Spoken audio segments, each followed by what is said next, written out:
35 साल से लगातार पैदल ही चल रहे हैं। लगातार चल रहे पैदल। तो बहुत लंबी यात्रा हो गई। बहुत लंबी यात्रा। मैंने पूरे भारत, नेपाल, बिहार, जगन्नाथपुरी, तिरुपति, रामेश्वरम, कन्याकुमारी सब भ्रमण कर लिया। लेकिन हर साल हम चारों धाम पैदल जाते। चारों धाम 1.5 महीने में चारों धाम पूरे पैदल करके आते उत्तराखंड। 1.5 महीने में। हाँ। दोस्तों, वृंदावन की यात्रा में मैंने महान संतों के दर्शन आप सबको कराए। एक से एक ऐसे अद्भुत संतों के दर्शन कराएं जिनका त्याग और जिनकी तपस्या वास्तव में हम सभी के लिए वंदनीय है, हम सभी के लिए स्मरणीय है। लेकिन आज एक ऐसे महान संत के मैं दर्शन कराने जा रहा हूं जिनके त्याग और तपस्या को आप भी देखेंगे तो आपको भी आश्चर्य लगेगा, आपका भी सिर नतमस्तक हो जाएगा, आप भी वंदन करेंगे, आप भी नमन करेंगे। महान संत रास्ते में वृंदावन की यात्रा के लिए जा रहे थे, रास्ते में मिल गए। बातचीत में पता चला कि 35 साल से महान संत जो है वो पैदल यात्रा कर रहे हैं। रास्ते में तमाम साधन मिलते हैं, वाहन मिलते हैं। लोग आग्रह करते हैं, निवेदन करते हैं कि महाराज जी मेरे वाहन पर बैठ जाइए, मैं थोड़ी दूर आगे छोड़ दूंगा। लेकिन महाराज जी मना कर देते हैं, कहते हैं मेरा संकल्प 35 साल का है, इस 35 साल के संकल्प को मैं नहीं छोड़ूंगा और नहीं तोड़ूंगा। और सिर्फ पैदल ही पैदल चलते रहते हैं। महीने महीने तक महाराज जी को अगर भोजन नहीं मिला तो फिर उनको कोई दिक्कत नहीं, कोई परेशानी नहीं, बस जल ग्रहण करके वो अपना जीवन यापन करते हैं और बोलते हैं यही हमारे लिए। तो दोस्तों, ऐसे महान संत के दर्शन आप सब करिए और फिर उसके बाद उनकी वाणी, उनका ज्ञान हम सबको मिलेगा। महाराज जी बहुत बहुत प्रणाम।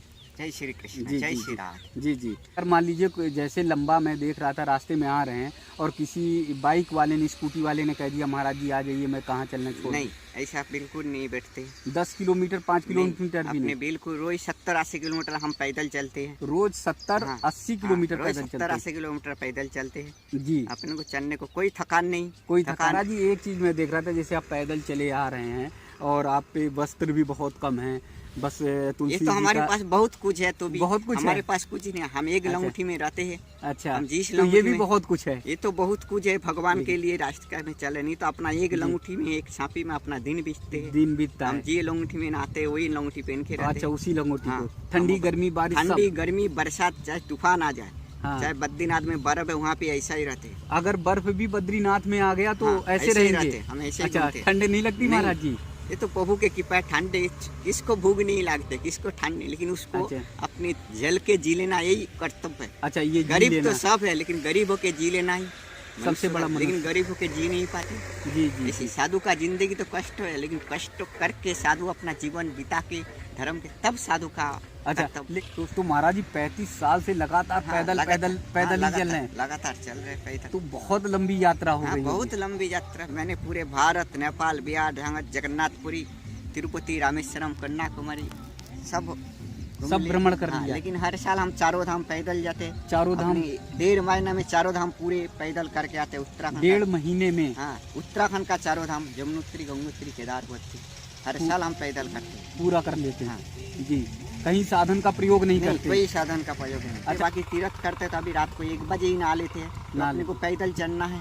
जी, तो रात में ही पैदल हाँ, शुरू कर देते अपना पैदल 1 बजे नहाते हैं, फिर अपना नियम संध्या पूजा पाठ तो हम 3 बजे 4 बजे तक अपनी पैदल चल लेती है। जी, और फिर यात्रा शुरू हो जाती है। अभी रात को 10-11 बजे जैसे अपना रास्ता में जैसे मिलते हैं, कभी परेशान करने नहीं मिला तो अच्छे मिला तो चलते हैं। अंधेरा रास्ता है, रास्ते में जंगल, अंधेरा जंगल, तब भी चलते रहते हैं। तभी चलते रहते। अच्छा, तो ये पाँव में भी महाराज जी देख रहे हैं, जरा दिखाइएगा, पाँव में भी एकदम चप्पल चप्पल तो बचपन से कभी पहना ही नहीं। बचपन से ही नहीं पहना। कोई अपने को थकान नहीं। हम दिन रात चलेंगे। 80 किलोमीटर हम पैदल चल के बताएंगे। 80 यदि किलोमीटर। किसी को शर्त है तो हमारे साथ बाइक लेकर चल के देख सकते हैं।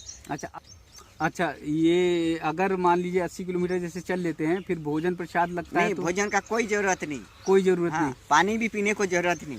पानी भी नहीं? हाँ, पानी भी नहीं। 3 बार नहाने को जल चाहिए। अच्छा, नहीं, पानी तो महसूस होता होगा ना महाराज जी जब? हाँ, ऐसे तब नहा लेते हैं, छान बना लेते हैं। ऐसे इतना चलेंगे तो थकान तो, अभी जैसे धूप हो गया, कोई मंदिर में बैठ जाएंगे जी। फिर शाम को 3 बजे 4 बजे धूप होगा तो चलेंगे जी। ऐसे जी। तो महाराज जी मन में क्या भाव आया कि संत बन गए हैं? और नहीं, मन में कुछ भाव नहीं, प्रभु ने कृपा करके बुला लिया, संत बन गया। जब कितनी साल की उम्र थी महाराज जी? बस थोड़े ही टाइम में हो गया संत, भगवान की कृपा से अभी आज थोड़े टाइम बाकी है, मतलब कि इतना ही तपस्या करके दिन बिताना है। इतना कुछ भाव है कि ये संसार के लिए कुछ कल्याण करना है। इस संतों का काम क्या है? इस जगत का कल्याण है, कल्याण करना, संसार का कल्याण करना संतों का काम है। सब कुछ भगवान के लिए है जी। बस संत बन एक ही उद्देश्य से जगत का कल्याण करेंगे, जगत के कल्याण देश के लिए। हम जगत कल्याण के लिए ना के अपना साधना में बैठा रहते जी।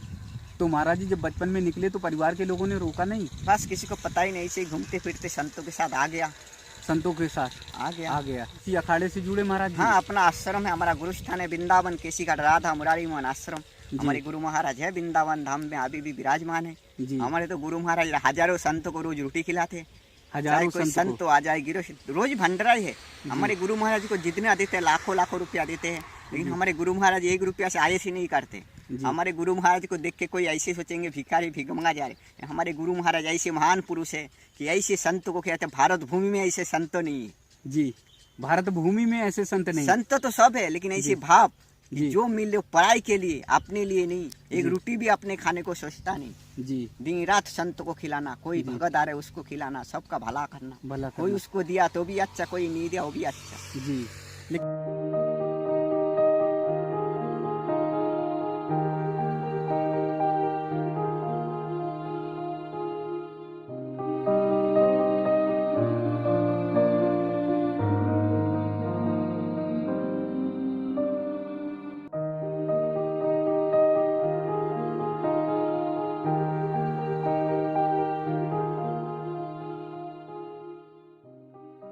यदि वास्तव में आप भारतवर्ष में रहना चाहते हैं तो हमारे पुराणों में जो ऋषियों ने आज्ञा दिया है उसका पालन करें। जो संत जनों ने आज्ञा दिया है, जिस संस्कार और जिस संस्कृति को बिखेरा है सुंदर आशीर्वाद के पुष्प के रूप में, आप निश्चित रूप में उसका पालन करें। हमारी भारतीय संस्कृति सदैव से संत एवं ऋषियों के कर कमलों में सुंदर पुष्प को गूंथ करके माला बनाई जैसी रही है। हमारे ऋषियों ने ही संस्कृति की माला बनाकर अपने तपस्या के सूत्र में उसको बांध करके हम सबको पहनाया है। इसलिए जीवन के आचरण में अवतरित करके हम यदि उनकी सेवा में अग्रसर हों तो ये हमारी सच्ची सेवा है। गुरु भगवान के लिए तो क्या कहना है कि अष्ट प्रहर निरखत रहूं श्री गुरु चरणन की ओर। यदि वास्तव में आपका गुरुदेव भगवान से संबंध है तो केवल दीक्षा लेकर और उनकी शिष्यता स्वीकार करके यदि आप मनमाने अपना जीवन बिता रहे हैं तो भैया आप शिष्य तो बन ही गए हैं, रहेंगे। लेकिन सच्ची बात तो ये है कि 8 पहर मन से, वाणी से, शरीर से, कर्म से यदि आप गुरुदेव भगवान की पूजा उपासना करते रहे तो आपका जीवन धन्य है। हमारे भगवान ने श्री सुदामा जी से कहा है कि हे मित्रों, गुरुदेव के रूप में तो संपूर्ण जगत में केवल मैं ही विराजमान हूँ। मैंने ये सोचा कि मैं वैकुंठ में जब रहता हूँ और गोलोक में रहता हूँ तो सारे लोग मुझसे मिल नहीं पाते, या तो उनके संस्कार या तो हमारी ऐश्वर्य की सीमा। तो हमारे मन विचार आया कि हम कैसा रूप बनाए ये पूरी सृष्टि के हर प्राणी के साथ हर क्षण मिले। तो बोले हमने सारे जगत की गुरु रूप को स्वीकार कर लिया। तो दुनिया में जितने गुरुदेव हैं, चाहे वो अपने देश को अत्यंत साधारण करके और हाथ में सुंदर सा एक पात्र लेकर और फटी पुरानी झोली लेकर, फटे पुरानी वस्त्र पहनकर और बड़े बिना किसी सजे सांवरे रूप में अगर घर घर में भिक्षा मांग रहे हैं, यदि ऐसा भी महात्मा किसी के गुरुदेव भगवान के रूप में हो भी है और जो संपूर्ण जगत में सर्वश्रेष्ठ ऐश्वर्य प्राप्त कर चुका हो वो भी गुरुदेव, दोनों बिल्कुल एक है, किंचित अंतर नहीं है। गुरुदेव की परिभाषा ऐश्वर्य से नहीं, गुरुदेव की परिभाषा मंत्र से और शरणागति से है। इसलिए शिष्यों की ये परंपरा है, ये उनका बड़प्पन है कि अपने गुरुदेव के प्रति अपनी निष्ठा, अपने त्याग और अपने समर्पण से अपने जीवन को भी धन्य करें और गुरुदेव की महिमा बढ़ाएं।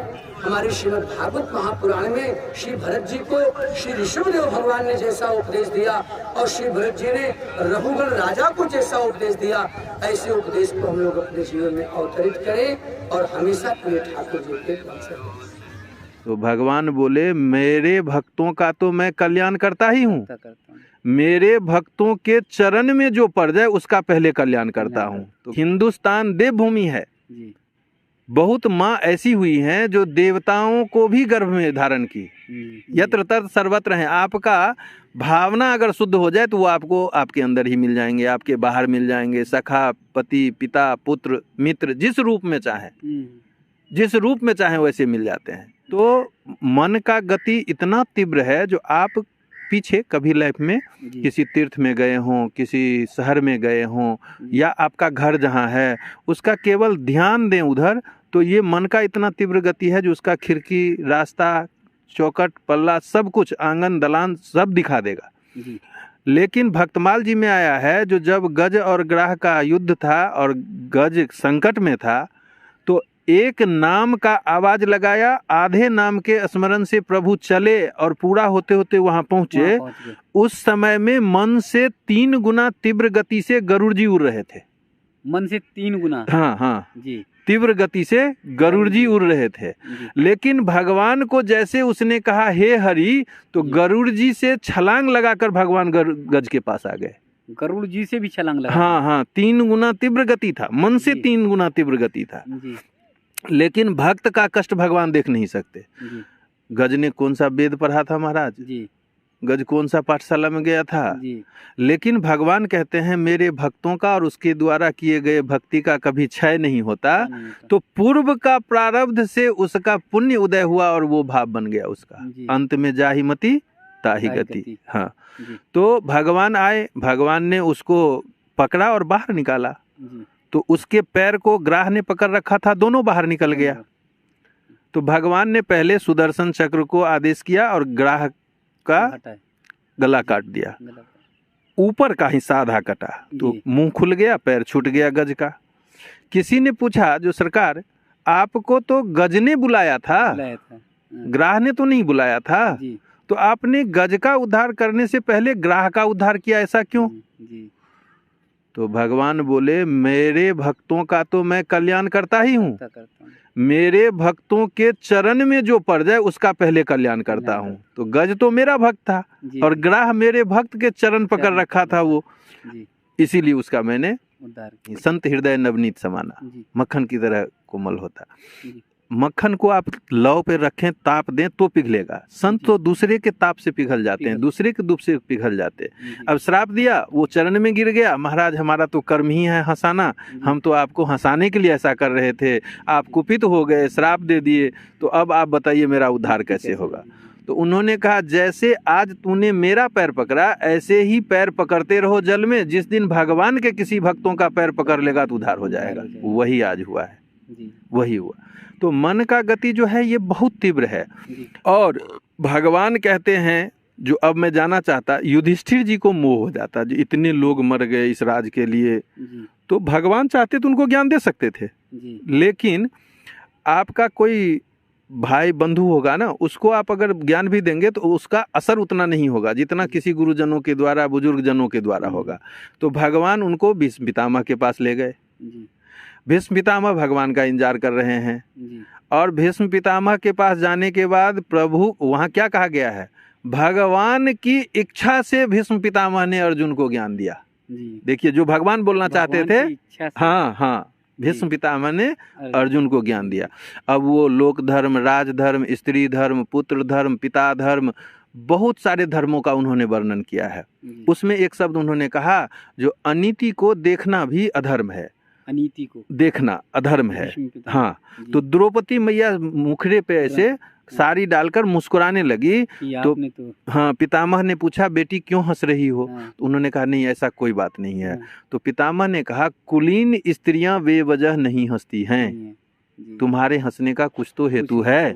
तो उन्होंने कहा पितामह अभी जिस ज्ञान की आप बात कर रहे हैं, जो अनीति को देखना अधर्म है, तो उस राजसभा में जहां मेरा वस्त्र हरण हो रहा था, वहां आपका ये ज्ञान कहाँ चला गया था? तो पितामह ने कहा अन्न का प्रभाव मन पे होता है, मन का प्रभाव तन पे होता है, तन का प्रभाव आंखों के रास्ते सामने वाले जन पे होता है। पितामह ने कहा जो पुत्री, दुर्योधन का दूषित अन्न खाने से मेरी बुद्धि मलिन हो गई थी, और इसीलिए मैं उस माने गलत कार्य को भी देखता रहा और विरोध नहीं कर सका। तुम्हारे पति के द्वारा जो बाण मेरे शरीर में बिधे हुए हैं, इससे वो दूषित रक्त निकल गया है, इसीलिए अब मेरी बुद्धि सती हो गई है। अच्छा, अब भीष्म पितामह कहते हैं भगवान को, जो प्रभु अर्जुन को बोले तुम्हारा वो दोस्त कहाँ है, कन्हैया कहाँ है? तो अर्जुन बोले जो हाँ वो भी आए हैं। भगवान आए सामने, हाँ पितामह आपने याद किया, बोले आओ आपका ही इंतजार था। भगवान जब सामने आए तो पितामह बोले जो मेरी एक इच्छा है, जब तक मैं शरीर नहीं छोड़ूं तब तक आप मेरे सामने रहो, खड़े रहो। मैं आपको देखते हुए आंखों के रास्ते मन मंदिर में आपके सुंदर छवि को बसाकर मैं जाना चाहता। भगवान सोचने लगे जो इच्छा मृत्यु का वरदान है, इतने दिन से परे हुए हैं, पता नहीं कब शरीर छोड़ने का मन हो तब तक मैं खड़ा रहूं। तो थोड़ा जैसे उदासी आया तो बोले ऐसा नहीं, इति मति रूप कल्पिता वितृष्णा भगवत शाश्वत पुंगवे विभ्रूमनि स्वसुख मुपगते क्वचित दुहर्तम प्रकृत मुपेशु यद्भव प्रवाह त्रिभुवन कमनम तमाल वर्णम रविकर गौर बराम बरम दधाने वपुर लक कुलावृतान नाब्जम विजय सखे रति रस्तु में नब्जा। कहते हैं हे सरकार, त्रिभुवन में आपसे सुंदर कोई नहीं है। अरे वाह। आपकी ये अलकें जो कपोल पे घुंघराली लटक रही है, ये मेरे चित्त को मोह रहा है। सूरज के किरणों की तरह पीतांबर जो आपके श्री अंग पे शोभित है, वो छटा दिव्य है। अर्जुन को विजय दिलाने वाले विजय सखे, अर्जुन के जो विजय हर हेतु के विजय के हेतु हैं। और मेरा एक भाव है, जो मेरी एक पुत्री है, आप उसको वरण कर लो, क्योंकि मुझे आज तक उचित पति नहीं मिला उसके लिए। भगवान हंसने लगे, बोले बाबा शादी तो आपने की नहीं तो पुत्री कहाँ से हो गई? तो बोले धी मतलब बेटी और धी मतलब बुद्धि। संस्कृत में धी मतलब बेटी भी होता है, बुद्धि। तो कहते हैं मैंने अपने बुद्धि को ही पुत्री मान लिया है, और ये वितृष्णा है, इसमें कोई तृष्णा नहीं है, इसीलिए ये सात्विक ही है। मैंने इतने अनुष्ठान किए आध्यात्मिक जिससे ये तृष्णा रहित हो गई है, और आपसे सुंदर वर इसको मिल नहीं सकता है। और उनमें मन लगा करके उन्होंने अपने उत्तरायण का वहाँ प्रसंग आया है, जो इंतजार कर रहे थे। उत्तरायण क्या है? भगवान अगर सम्मुख है तो वही उत्तरायण है। वैसे पक्ष के हिसाब से उत्तरायण में देवताओं का स्वर्ग का द्वार खुला रहता है, दक्षिणायन में बंद रहता है। इसीलिए कहते हैं दक्षिणायन में छोड़ने से दरवाजा आपके घर कोई आए, रात्रि में आएगा तो हो सकता है उसको रुकना पड़े, इंतजार करना पड़े, क्योंकि आप जगेंगे तभी तो गेट खोलेंगे, लेकिन दिन के समय में तो कोई ना कोई जगह ही होगा। ऐसे ही देवलोक का भी है, जो उत्तरायण में खुला द्वार मिलता है तो लोग शुभ मानते हैं। लेकिन भगवान अगर सम्मुख हो गए तो वही उत्तरायण है, और जो उत्तरा माँ के गर्भ में परीक्षित का रक्षा करके आए हैं वही उत्तरायण है। और वो जब सामने है तो फिर किस उत्तरायण की बात हो सकती है? हिंदुस्तान देव भूमि है, बाकी जगह भोग भूमि है। यहाँ पे बहुत माँ ऐसी हुई हैं जो देवताओं को भी गर्भ में धारण की, भगवान को भी गर्भ में धारण की, देवती मैया, कौशल्या मैया, और बहुत माताएं ऐसे हुई है जो भगवान के भक्तों को गर्भ में धारण की है। लेकिन एक माता उत्तरा मैया ऐसी हुई है जो भक्त और भगवान को एक समय में गर्भ में धारण की है। थोड़े देर के लिए ही सही, भगवान गए तो थे गर्भ में। भगवान को अर्जुन कहता है जो आप जिस आत्मा की बात करते हैं वो क्या है, कैसा है, कितना है और कहाँ रहता है, कैसे काम करता है? हाथी में इतना है, चींटी में इतना है? भगवान कहते नहीं। केस आग्रे अग्रभाग्ये सतपिंड पुनः सतपिंड, एक केस के अगले भाग नोक को अगर काट सकते हो तो 100 हिस्से में बांटो, जो असंभव है। हाँ, सिर के बाल का एक बाल का आगे का हिस्सा जो है उसको भगवान कहते हैं केस आग्रे अग्रभाग्य सतपिंड, यानी 100 खंड करो, पुनः सतपिंड यानी कि 100 खंड करने के बाद जो एक खंड है उसको पुनः 100 खंड करो, जो नहीं कर सकते। यानी कि एक बाल के नोक को 10,000 हिस्से में बांटो, भगवान कहते हैं अर्जुन को। अच्छा, कहते हैं अर्जुन कहता है क्या हाथी में इतना है, चींटी में इतना है? कहते नहीं, वो जड़ जीव सब में उतना ही है। यहाँ तक कि 1 इंच जगह गंदे नाले में जो लाखों करोड़ों सूक्ष्म बैक्टीरिया है, कीटाणु है, जिसको इन चर्म चक्षु से देखा नहीं जा सकता, मैक्रो लेंस से देख सकते हैं, उसमें भी उतना ही है जी। वो फिर रहता कहाँ, काम कैसे करता जी? वो हृदय में चेतना रूप में व्याप्त है जी। वो क्या है? चेतना रूप। हाँ, हृदय में चेतना रूप में व्याप्त है और सांसों के आने और जाने से गति कर रहा है, स्फुरन हो रहा है, ऐसे ऐसे कर रहा है। एक सांस अंदर घुट गई या बाहर रुक गई तो अच्युतम केशवम हो जाता है। अब वो चेतना रूप में है, इसीलिए पैर के अंगूठे में चोट लगा वो भी पता चलता है, सिर का बाल खिंचा वो भी पता चलता है। वो सूक्ष्म है, भगवान पूर्ण है, यत्र तत्र सर्वत्र व्याप्त हैं। अब भगवान जब सर्वत्र हैं, उनका सत्ता सर्व जगह व्याप्त है और हम लोग नहीं मान रहे हैं, तो ये इससे बड़ा और मूर्खता क्या हो सकता है?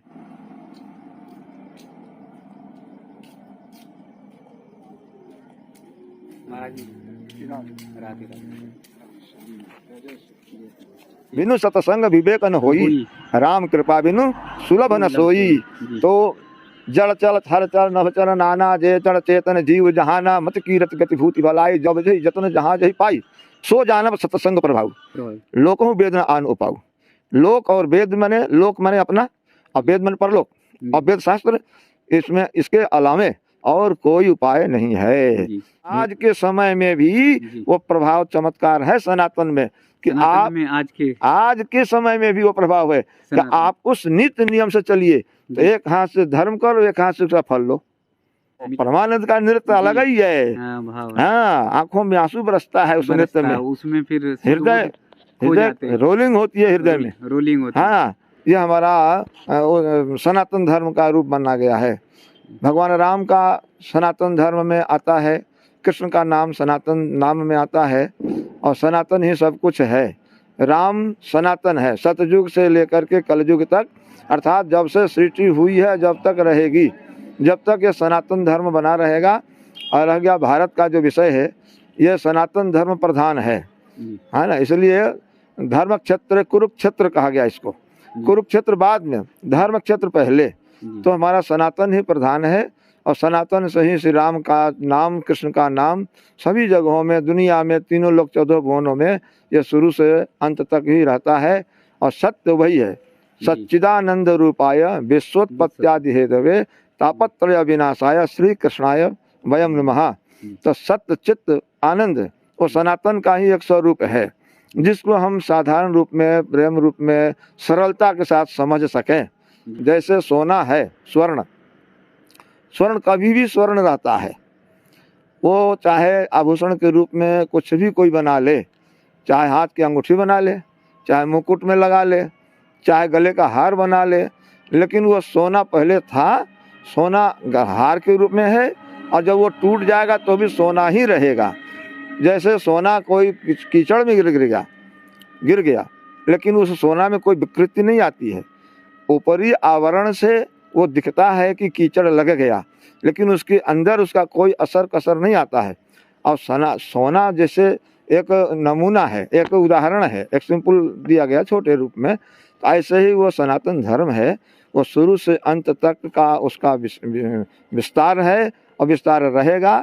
और बीच में जो कुछ विधर्मियों का जो अपना अपना धर्म प्रकट हो जाता है, ये सब बीच वाले हैं, आने और जाने वाले हैं जी, आने जाने वाले हैं, ये आने जाने वाले हैं। इनसे कुछ न बनता है न कुछ बिगड़ता है, स्वयं बिगड़ जाते हैं, वो स्वयं बिगड़ जाते हैं और अंत में हमारा सनातन ही मुख्य रूप में बना रहता है, रूप से रहता है जी हाँ। इसलिए हर किसी इंसान का कर्तव्य होता है अपने सनातन धर्म को देखे और समझे, अपने स्वरूप को देखे, स्वयं अपने जगह पर बैठ करके थोड़ा चिंतन करे, तो उसको सनातन का अपने आप अनुभव होने लग जाएगा कि हम सनातन से आए हैं और उसी सनातन में जाएंगे। हमारी जड़ पाताल से नीचे तक है और आगे ब्रह्मलोक से ऊपर तक है। इसको कोई कम नहीं कर सकता है और कोई कम नहीं कर सकता है, मैंने कोई किसी प्रकार से इसको धोखा नहीं दे सकता है। स्वयं धोखा खा जाता है और वो अपने आप में सनातन ही है। इसलिए लिखा हुआ है सनातनम रामम अहम भजामी, जो सनातन राम है हम उसका भजन करते हैं। इसलिए राम और कृष्ण शिव ये जो हमारे देवता हैं ये सनातन है और उन्होंने इस सृष्टि का निर्माण किया है और वही सृष्टि का पालन करते हैं और वही सृष्टि का संहार करते हैं। हम लोग तो आने जाने बीच वाले हैं, लेकिन जो सनातन को पकड़ करके रहता है वो उसका जो है भगवान तक पहुँच है। इसलिए हमारा समय का प्रभाव है। दूसरी बात कलयुग है जी, कलयुग का प्रभाव रहा ये कलयुग है। ये कलयुग योग यज्ञ नहीं ज्ञाना एक आधार राम गुण गाना नाम गुण गाना। ये जितना भी योग यज्ञ तप तपस्या है ना ये सब का विधि विधान कुछ और है और हम आज कुछ और विधि से कर रहे हैं। इसलिए वो होता तो है, आपका धन खर्च होता है, आपका समय जाता है, उसमें मेहनत भी लगता है, सब होता है, लेकिन वो सफलीभूत इसलिए नहीं होता है कि सबके अंदर लोभ की व्यवस्था बन गई है। जो परमार्थी होता है महाराज वही पूर्ण फल का अधिकारी होता है। मन से, वचन से, कर्म से, उस सत्कर्म का जो स्वरूप बताया है उस स्वरूप के अनुकूल करे तो बिल्कुल एक हाथ से दो एक हाथ से लो। आज के समय में भी वो प्रभाव चमत्कार है सनातन में कि आप में आज के समय में भी वो प्रभाव है कि आप उस नित्य नियम से चलिए तो एक हाथ से धर्म करो एक हाथ से उसका फल लो, मिलेगा। हम लोगों ने ऐसा देखा है और किया है। हाँ, इसलिए हम लोग उस रीति से नहीं चल पा रहे हैं। खाली चमकाओ, मुड़ हिलाओ, नचाओ, ये शिष्टाचार के विपरीत है।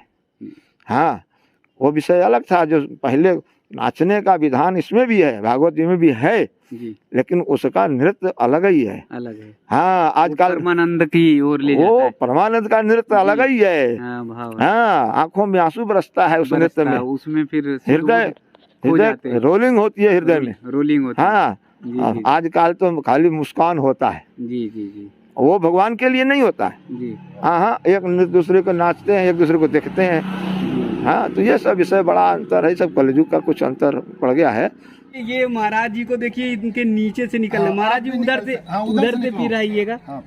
ये देखिए कितनी सीधी गौ माता है कि आराम से नीचे से महाराज जी निकल गए। गंगूदास हैं महाराज जी, इन्होंने बताया नंदी हैं, ये गंगूदास हैं और महाराज जी की भी सेवा करते हैं, गंगा दास हैं। इधर को हम बुलाएंगे, आएंगे। अच्छा, आओ गंगादास, आओ इधर आओ। महाराज जी ने जिधर कहा जिधर बुलाएंगे उधर आएंगे।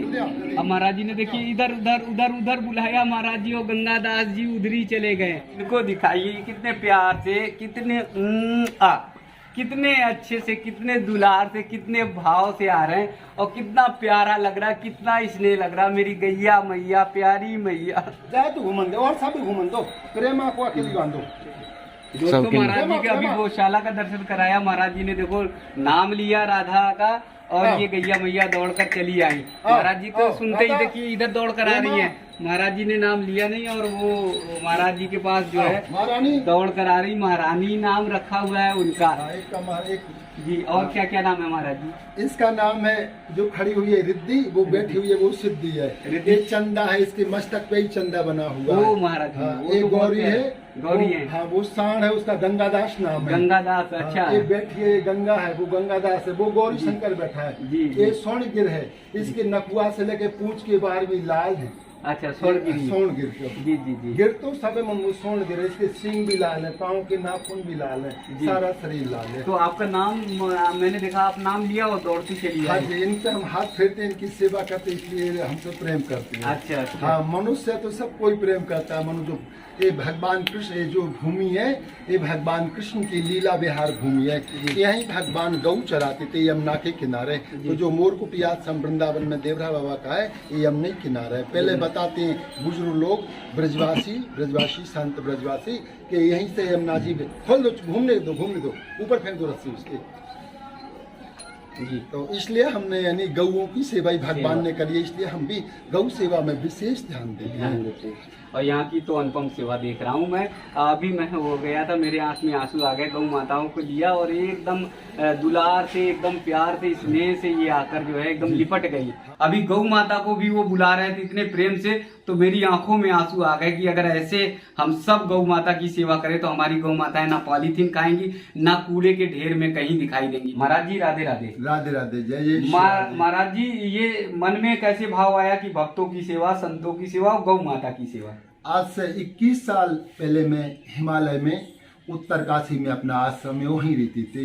रहते रहते करीबन 8-10 साल वहाँ रहे। इसके बाद हमको लगा कि यहाँ गऊओं की सेवा नहीं है, और जब भगवान कृष्ण ने ही गऊओं की सेवा करिए तो अपन भी श्री वृंदावन धाम चलें और वृंदावन धाम में चल के छोटी सी कुटिया बना के वहाँ गौ सेवा करेंगे। यहाँ आए, पहले थोड़ी सी जगह ली 600 गज, फिर धीरे धीरे गऊओं की कृपा हो गई और होते होते आज अपन तक 1,500 वर्ग जगह हो गई। देवरा बाबा का एक कथन था कि जिस हिंदू के पास गऊ है वो हिंदू है, जिस संत के पास गऊ है वो संत है, ना ही तो वो अगर गऊ सेवा नहीं करता, गऊ नहीं रखता, तो ना ही वो संत है ना ही वो हिंदू है। इस उद्देश्य से हमने गऊओं की सेवा करना, गऊओं को पालना प्रारंभ किया। आज हमारी गऊ हमको इतना चाहते हैं, आपने देखा भी हमने आवाज दी, सारी गऊएं दौड़ जाएंगी और अलग अलग नाम भी रखा है। हाँ, सारी गऊओं का नाम है, रिद्धि है, सिद्धि है, गंगा है, जमुना है, ललता है, प्रेमा है, और हमारा जो सांड है उसका नाम गंगादास है, एक उससे छोटा है उसका नाम गौरी शंकर है। ऐसे सभी का नाम रखा है। सांड को देखकर तो डर जाते हैं हम। मैं गया पास में गंगादास जी के, तो बड़े आराम से बड़े अच्छे से। नहीं, हमारी कोई भी गऊ मारती नहीं है। जी। हाँ, कोई भी गऊ मारती नहीं है। दूसरी ये बात भागवत जी में स्पष्ट दिया है, भगवान कृष्ण ने इस ब्रज भूमि में इसको गोलोक धाम भी कहा जाता है। यहाँ गौ सेवा करी और गौ सेवा से ही भगवान ने भगवान से पूछा, अरे लाला कन्हैया तूने गिरिराज जी उठाए? बोले ना ना मैंने नहीं उठाओ बाबा। तो बोले सब तो कह रहे कि बाबा तुम्हारे बेटा ने गिरिराज जी उठाया। तो भगवान ने स्वयं कहा, कछु माखन को बल बढ़ो। मैं जब छोटो तो मेरी मैया मुझे माखन खिलाती थी, तो कछु माखन को बल बढ़ो, कछु गोपिन कियो सहाय, और राधे जू की कृपा से गिरधर लियो उठाए। इसलिए जो गऊओं की सेवा करेगा, दूध घी खाएगा, मक्खन खाएगा, उसमें बल हो जाएगा और वो किसी भी प्रकार के कोरोना जैसे अथाय जो असहाय जो रोग है इनसे बच जाएगा। भी उठा लेगा, गोवर्धन को भी उठा लेगा। ये सारे रोग उससे दूर दूर भाग जाएंगे। इसलिए हमने गौ सेवा को प्रथम समझा। हमारे पास प्रथम में गौ सेवा, संत सेवा कर भक्ति सेवा। महाराज जी, एक चीज मैं देख रहा था, जैसे आप महामंडलेश्वर हैं, वहां तक पहुंचना तो बड़े मुश्किल हो जाता है, लेकिन आपको देख रहा हूँ दौड़ कर कहीं सब्जी ला रहे हैं, कहीं बाजार जा रहे हैं, पूरी सेवा आप खुद स्वयं कर रहे हैं। देखिए, महामंडलेश्वर हमें ठीक है, हम पे पद भी है, निर्मोही अखाड़े से मैं महामंडलेश्वर हूँ। तो दौड़ दौड़ कर मैं देख रहा था हर चीज की आप ही चिंता कर रहे हैं। भक्त जन लोग तो आपके साथ में लगे हैं, दौड़ रहे हैं महाराज जी। देखिए, हमारे यानी भैंस का दूध पान करोगे तो आप भैंसा जैसे हो जाओगे, बुद्धि भी वैसी और आलस हो जाएगा। और हम गो का दूध पीते, इसलिए हमें तंदुरुस्ती है, फुर्ती है, तेज है, इसलिए हम दौड़ दौड़ के सारी सेवा। फिर अभी हमारी एज क्या है, 51वीं साल में लगे, 51। तो 8-9 साल में तो हम लोग रिटायरमेंट हो जाते, जो सांसारिक उसमें रहते नहीं, हम कुछ करने के लायक नहीं रहते। हमको 108 साल जीना। आज तक हमने जो भी देखा, हमने जो भगवान से कहा वो पूरा हुआ। हमारे जो भी देखा, जो भी भगवान से कहा वो पूरा हुआ। हाँ, आज तक का हमारा नियम में 9-10 साल का था। हमने कही भगवान हमको साधु बनने, ठाकुर जी ने ऐसी कृपा करी। 17 साल में 90 में हाई स्कूल करके मैं साधु बन गया। और आज तक हमने फिर सोचा कि हमारा वृंदावन का वास हो, 1-2 गऊ हो। आज हमारे पास देखो तमाम गऊ हैं, हमने वृंदावन का वास किया। फिर हमने सोचा और थोड़ा सा आश्रम बन जाए और बन जाए, संतों का हमारे यहाँ समागम हो जाए। और देखिए, आज जो भी हमने सोचा वो भगवान पूरा करते। हम ना कहीं भीख मांगने जाते हैं, ना कथा भागवत करने जाते। अरे कथा भागवत आती नहीं, जाएंगे तो और कोई पीट देगा हमको, इसलिए हम क्यों। ये तो आपका निश्चल भाव है, इतना महामंडलेश्वर की पदवी है आप पर, तो आपको भागवत कथा की आपकी वाणी ही आशीर्वाद के रूप में। और हमको मेन बात, हमारे दक्षिण मुखी हनुमान जी, हमें उन पे विश्वास है और हमारी गऊओं पे है। हमने जो भगत जगत आते हैं वो हमको 10 पैसा देते, तो हमने गऊओं को 1 रुपया देते हैं। और इतने पे भी कोई चीज की आवश्यकता जब पड़ने की लगती है कि अब संत ज्यादा आ गए, कुछ सामान चाहिए, घी तेल या किसी भी प्रकार का, और हम हनुमान जी से कहेंगे। ऐसी हनुमान जी की कृपा है कि वो आपको आप यहीं भी अपने आप भी जाते हैं।